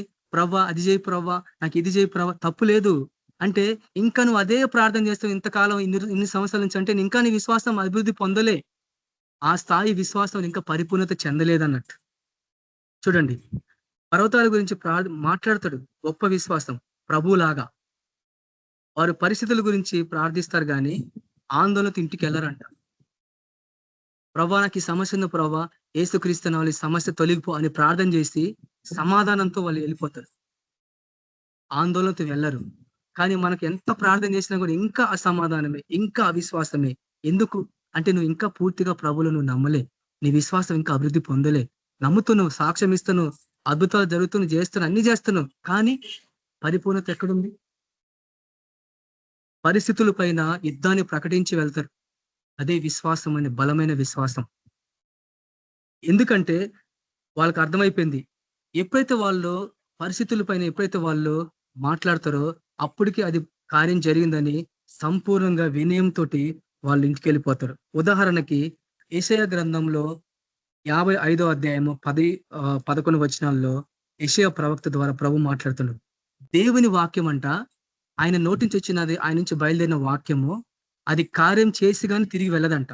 అది సఫలం చేసి కానీ వెళ్ళదంట. మీరు చదవని తర్వాత అది తిరిగి తన కార్యాన్ని ముగించుకొని తిరిగి ఆయన దగ్గరికి వెళ్తుంది. ఆయన నోటి నుంచి వచ్చే వాక్కు వర్షము పడి భూమిని తడిపి విత్తువాడికి విత్తనమును వర్షం ఇచ్చేసి అలానే సమకూర్చదంట. అది తిరిగి తన కార్యం నెరవేర్చుకొని తిరిగి వాపసు వెళ్తుందంట. కార్యం లేకుండా వెళ్ళదంట. అది ఇప్పుడు మీరు చెప్పండి, మన నోటి ద్వారా పలిగిన వాక్యము ఉచ్చరణ అది కార్యం జరిగి వెళ్ళాలని మన విశ్వాసం పెడుతున్నామా? ఒట్టిగా ఊరక ఆచారబద్ధంగా చేసేటట్టు అట్లా అంటే అయిపోతుందా? మనం అర్థం చేసుకోవాలా. కాబట్టి అది నెరవేరుతుంది. కాబట్టి మనం నమ్ముతున్నాం కదా, అదే దేవుని విశ్వాసం. చూడండి, అందుకే ప్రభువు మనడు ఆయన సేవకుల నుంచి వచ్చిన ప్రతి మాటను ఆయన స్థిరపరుస్తాడు. ఎందుకంటే అది ఆయన వాక్కును మనం విస్తరిస్తున్నాం కాబట్టి. ప్రతి పరిస్థితుల పైన, దుష్ట శక్తుల మీద, సైతాన్ శక్తుల మీద, రోగాల మీద మనం ఆ వాక్యాన్ని మనం వాడుతున్నాం కాబట్టి విశ్వాసం ద్వారా దేవుని కార్యాలు జరుగుతూ ఉన్నాయి. ఇది మనం ఆయన విశ్వాసం మనం పొందు. అందుకే మనం ప్రార్థన చేస్తాం, ప్రభా నాకు విశ్వాసమైన వరం కావాలా ప్రభా. అంటే ఆత్మ వలన ప్రతి ఒక్కరు విశ్వాసమైన వరం ఇస్తున్నాను వాక్యం. అంటే పరిశుద్ధాత్ముడే మనకు ఆ వరాన్ని ఇస్తున్నాడు. అంటే దేవుడే ఇస్తున్నాడు వరం. అంటే ఆయనలో ఉన్న వరం అది విశ్వాసం. అందుకే ప్రభా నీలో ఉన్న విశ్వాసం నాకు కావాలా ప్రభా. చూడండి, ఇది మనం అర్థం చేసుకోవాలి. చూడండి, ఆ రీతిగానే ఈ స్థాయి విశ్వాసం సృష్టిని చేసిన దేవుడు ఆయన వాక్కు ద్వారా ఈ సృష్టి బయటకు వచ్చింది. కాబట్టి ఆది యందు దేవుడు భూమి ఆకాశం సృజించినప్పుడు భూమి నిరాకారంగానే శూన్యంగా ఉన్నప్పుడు ఆ చీకటి అగాధ జలముల పైన దేవుని ఆత్మ అల్లాడిచుండెను అనేది వాక్యం కదా. అంటే వాక్కు ఒకసారి అది అన్న ద్వారా అది బయలుపరచబడింది. దేవుని వాక్ ఎప్పుడైతే బయలుదేరిందో అప్పుడు పరిశుద్ధాత్ముడు కార్యాలు చేసిండంట. అంటే ఉచ్చరణతో పాటు పరిశుద్ధాత్మ నడిపింపు కూడా ఉండాలా, పరిశుద్ధాత్మ అభిషేకం కూడా ఉండాలా. ఇది చాలా ప్రాముఖ్యమైనది. ఒట్టిగా ఉచ్చరణ చేస్తే కాదు, పరిశుద్ధాత్ముడు కార్యం చేసేది మనం కాదు. ఎప్పుడైతే మనం దేవుని వాక్యం ప్రకటిస్తామో పరిశుద్ధాత్మ కార్యం ఒకటి జరుగుతుంది. అది మన వల్ల కానే కాదు. ఎప్పుడైతే దేవుడు వెలుగు కలుగునుగా కానీ చెప్పిండో వెంటనే వెలుగు వచ్చేసింది. అంటే పరిశుద్ధాత్మను అట్లా కార్యం చేసిన అక్కడ. కాబట్టి పరిశుద్ధాత్మ నడిపింపు అనేది చాలా ప్రాముఖ్యమైనది. కాబట్టి చూడండి, దేవుని విశ్వాసం కూడా ఇది చూడండి. కాబట్టి చాలా మందికి తెలియదు దేవుని విశ్వాసం అంటే ఏంటంటే, దేవుడు దేవుడే, మనిషి మనిషే, కానీ ఆయన దైవత్వాన్ని మనకు అనుగ్రహించండు. ఆయన ఉన్న గుణగణాలు, ఆయన నిత్య శక్తిని దేవుడు మనకు అనుగ్రహించండు కదా. కాబట్టి మనం ఎలా ప్రార్థిస్తున్నాం అనేది ముఖ్యం కాదు, ఏం మాట్లాడుతున్నాం మనం. మన ప్రార్థన మారిపోవాలా, మన విశ్వాసంలో పరిపూర్ణత చెందాలా. మనం ఏం మాట్లాడుతున్నది ఎట్లా ప్రార్థించేది కాదు, సమస్యలతో, పరిస్థితుల ద్వారా, సైతాన్ శక్తులతో పీడింపబడడం ద్వారా ఏం మాట్లాడుతున్నాం అనేది మనం అది చాలా. ఎందుకంటే మనం పలికే ప్రతి మాట ఆత్మీయ ప్రపంచంలో స్థిరపరచబడుతుంది. బంధింపబడిన ఆత్మలకు విడుదల కలుగును కనుక అది విడుదల పొందాల్సిందే. కాబట్టి ఈ విషయం మనం బాగా అర్థం చేసుకో. అందుకే అది ప్రభు విశ్వాసం, దేవుళ్ళు ఉన్న విశ్వాసం ఏంటంటే చూడండి, ప్రపంచంలో ఎబ్రియుల రాసిన పత్రిక చివరిగా, ప్రపంచంలో దేవుని వాక్యం వల్ల నిర్మాణమైనవి, అందును బట్టి దృశ్యమైనవి కనబడే పదార్థముల చేత నిర్మింపబడలేదని విశ్వాసం ద్వారా మనము తెలుసుకుంటున్నాం. కాబట్టి విశ్వాసం ద్వారా గ్రహిస్తాం. అంటే ప్రపంచంలో దేవుని వాక్కు ద్వారా నిర్మాణమైన, అంటే ఆయన మాట ద్వారా వచ్చినాయి. పదార్థముల చేత ఎవడు కట్టింది కాదన్నట్టు. అంటే అది దేవుని అంటే ఆయన పలికిందంటే మాట అది స్థిరపరచబడుతుంది. అంటే మన నోటి ద్వారా వచ్చే ప్రతి వాక్కు అదే విశ్వాసం కలిగి దేవుని మీద విశ్వాసం వచ్చి పలికే ప్రతి మాట అది స్థిరపరచబడుతుంది. అదే దేవుని విశ్వాసం. ఆ లెవెల్కు మనం ఎదగాల చూడండి. కాబట్టి పరిశుద్ధాత్మ నడిపింపు ఖచ్చితంగా మనకు అది అవసరం. ఎందుకంటే చూడండి, ఆ రీతిగానే చూడండి, ఈ ఈ ప్రభు ఒక విశ్వాసం ఏంటంటే సమస్యలతో మాట్లాడుతుంది. మనం చెప్తున్నాం కదా, మన సమస్యతో మాట్లాడాలా, వాళ్ళ ఆత్మలతో మనం మాట్లాడాలంటే సాక్షాత్తు ప్రభువే ఆయన మాట్లాడే ఆ వాక్కు శక్తి. అలాంటి విశ్వాసం మన పరిపూర్ణతలకు మనము చెందాలి అనేది ప్రభు మనకి ఈరోజు మనకి అది జ్ఞాపకం చేసుకోండి. కాబట్టి ఈ 3 స్థాయిల్లో మొదటిది అల్ప విశ్వాసము, కొంత దూరం నడిచి మునిగిపోయే విశ్వాసం, అభివృద్ధి పొందని విశ్వాసం. రెండోది గొప్ప విశ్వాసం. 2 వ్యక్తుల గురించి మనం చూసి ఆ శతాధిపతి చూస్తాము, తర్వాత కానాని స్త్రీ గురించి మనం చూస్తాం. మూడో విశ్వాసము మన ప్రభు. అది అత్యంత శక్తివంతమైంది, ఉన్నతమైంది, బహు గొప్ప విశ్వాసం. అది సృష్టినే తారుమారు చేసిన విశ్వాసం అది. అలాంటి విశ్వాసంలో మనం పరిపూర్ణత చెందాలా అనేది ఈ రోజు మన ప్రభు మనకు అది జ్ఞాపకం చేస్తున్నాడు. ఈ 3 స్థాయిలో మనం ఏ స్థాయిలో ఉన్నాం? మొదటి స్థాయిలో ఉన్నామా? రెండో స్థాయిలో ఉన్నామా? మూడో స్థాయిలో ఉన్నామా? మూడో స్థాయి ఉన్న విశ్వాసము మన ప్రభు విశ్వాసం. ఆయన విశ్వాసం కర్త. ఆయనకు విశ్వాసం ఎందుకు బ్రదర్ అనొచ్చు? ఆయన కర్తనే, విశ్వాసాన్ని పుట్టించిన వాడు. నీలో నాలో అలాంటి విశ్వాసాన్ని పుట్టించేవాడు కూడా ఆయనే. అందుకే ఆయన వాక్కు ద్వారా ప్రపంచాల నిర్మాణం అయిపోయినాం. అందుకే ప్రభు అన్నాడు, నా యందు విశ్వాసం ఉంచేవాడు నేను చేయవాడి కంటే ఎక్కువ చేస్తాను అన్నాడు. చెప్పండి, ప్రభు ఆయనకంటే ఎక్కువ చేస్తామంటే ఆయనలో ఉన్న విశ్వాసం మనలో ఉండాలా లేదా? ఉండాలా. చివరగా హెచ్కేల్ గ్రంథంలో మనం చూస్తే ఎండిపోయిన ఎముకల గురించి చెప్తాడు ఆయన. నరపుత్రుడా, ఇవి బ్రతకగలవా అంటే, అయ్యో ప్రభు నాకేం తెలుసు ప్రభు. అక్కడ మీరు జాగ్రత్త మీరు అర్థం చేసుకోండి. ఎన్నోసార్లు మీరు వాక్యం వింటారు. అక్కడ ప్రవక్తని దేవుడు ఏం నేర్పిస్తాడో, ఏం చెప్పమని చెప్తున్నా అనేది మనం అర్థం చేసుకోవాలా. అయ్యో ప్రభు నీకే తెలుసు ప్రభు అన్నప్పుడు ఆయన ఏమన్నాడు? వీళ్ళకి జీవం వచ్చినట్టు ప్రవచించమన్నాడు. ఆయన మాట చెప్పినప్పుడు ఆయన ఎప్పుడైతే ఆయన ఉచ్చరణ ఇచ్చిండో అప్పుడు జీవం వచ్చేసింది. ఆ ఎండిపోయిన ఎముకలు మొత్తం ఒక సైన్యంలాగా లేపబడింది. అంటే ఆయన చెప్పిన వాక్కుకు విధేయత చూపించి ఎప్పుడైతే మనం దాన్ని పాటిస్తామో విశ్వాసం ద్వారా అలాంటి కార్యాలు మనం చేయగలం. ప్రభుకు అలాంటి వాళ్ళు అవసరం. ప్రభు అని కాదు, సమస్యలతో మనం మాట్లాడాలా. ఆ స్థాయి నుంచి మనం పై స్థాయికి ఎదగాల, ప్రభువులో ఉన్న స్థాయికి ఎదగాల. ప్రభు అందుకే అపోస్తులు అడిగారు, ప్రభు మా విశ్వాసాన్ని వృద్ధి చేయ ప్రభు అన్నారు. అపోస్తుల కార్యం లూకాసు వార్త 17వ అధ్యాయం 5వ వచనం మీరు చదవండి. మా విశ్వాసం వృద్ధి చేయ ప్రభు అంటే, చిన్న విశ్వాసం ఉంటే, ఆవగేంత విశ్వాసం ఉంటే ఈ కొండను వేసి అక్కడ పోయి పడవేయమంటే పడిపోద్ది అన్నాడు ఆయన. అంటే దాని అర్థం ఏంది అంటే వాళ్ళని ఎట్లా ట్రైన్ చేస్తుంది ప్రభు అనేది. ఎన్నో కాలాల నుంచి మనం ఎన్నో విధంగా మనము వాక్యం మనం ప్రకటిస్తున్నాం కదా, వింటున్నాం కదా. ఆ లెవెల్ ఆఫ్ విశ్వాసంలో ఎదినం అనేది ఆ రోజు దేవుడు నాతో మాట్లాడినప్పుడు ఎన్నో కనీసం 3-4 వారాల నుంచి నేను వాక్యం ధ్యానిస్తున్నా. కానీ ప్రభు నన్ను ప్రభా, నేను ఏ స్థాయిలో ఉన్న ప్రభా విశ్వాసం అంటే దేవుడు నాకు చెప్పిండు. కానీ ప్రభా, ఆ స్థాయిలో విశ్వాసంలో నుంచి నేను ఎదగాల ప్రభా, నాకు అలాంటి కృప నాకు ఈ ప్రభా అని నేను ప్రభుని అడిగాను. కాబట్టి ఈ చివరి దినాలు ఉంటున్న మనం కూడా మన విశ్వాసాన్ని పెంపొందించుకోవాలా. కాబట్టి ఆ గొప్ప విశ్వాసం ఎప్పుడు కూడా పరిస్థితులను బట్టి ఆలోచించదు. ఆలస్యాన్ని తప్పుకుంటది, నిలబడుతుంది, శాసిస్తుంది అన్నట్టు. ఆయన వాక్కు ద్వారా సృష్టి ఎట్ట బయటకు వచ్చిందో, ఆయన వాక్కును ధరించుకున్న మనం మాట్లాడితే సైతాన్ రాజ్యం కూడా కూలిపోవాల్సిందే. వాడి క్రియలు నాశనం కావాల్సిందే. అలాంటి బలమైన కొండను పెకిలించగల విశ్వాసం ఉంటాడు పౌలు గారు. కొండలను కూడా పెకిలించగలవు అలాంటి బలమైన విశ్వాసం అపోస్తుల్లో ఉంది. ఈ రోజు నీలో నాలో ఉండాలని ప్రభు ఆయన ఆ రీతిగా చూస్తున్నాడు. ప్రవ్వా ప్రార్థిస్తాం, ప్రవ్వా నాకు అలాంటి విశ్వాసం నాకు అవసరం నైనా. ఎంతకాలం ప్రవ్వా అని నేను అంటున్నాను ప్రవ్వా, కానీ నేను ఈ రోజు నుంచి ప్రవ్వా సమస్యలతో నేను మాట్లాడాలా ప్రవ్వా. అలాంటి విశ్వాసం మీలో ఉన్న విశ్వాసాన్ని మాకు అనుగ్రహించు తండ్రి. నైనా నా అవిశ్వాసాన్ని, నా అల్ప విశ్వాసాన్ని స్వస్థపచ్చయ్యా. నా విశ్వాసం ఈ రోజు నుంచి అభివృద్ధి పొందాల. ఈ 4 స్థాయిలో నేను ఎక్కడున్నా నాకు చూపించినైనా ఈ రోజు నుంచి నా విశ్వాసాన్ని పరిపూర్ణత ఎదగాల ప్రవ్వా. విశ్వాసంగా మేము జీవించాలా. ఏ పరిస్థితులు ఎదురైనా కానీ ప్రవ్వా మీ కొరకు రోషం కలిగి జీవించాలా. నీతిమంతుడు విశ్వాసం మూలంగా జీవించిన వాక్యం సెలవిస్తుంది. ప్రవ్వా మీ నీతిని ధరించుకున్న మేము విశ్వాసం మూలంగా జీవించాలా.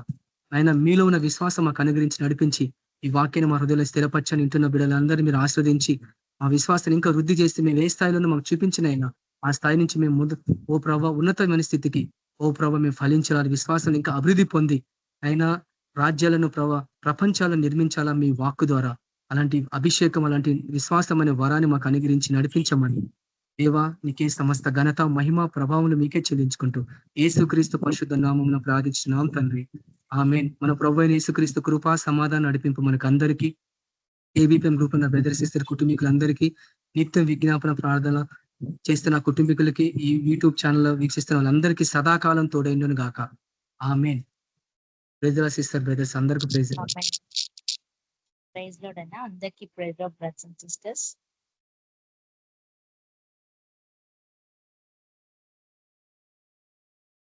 అందరికీ ప్రైజ్ లార్డ్. ప్రైజ్ లార్డ్ అందరికీ. ప్రైజ్ లార్డ్ సిస్టర్ అందరికీ. Praise lord brothers and sisters అందరికీ.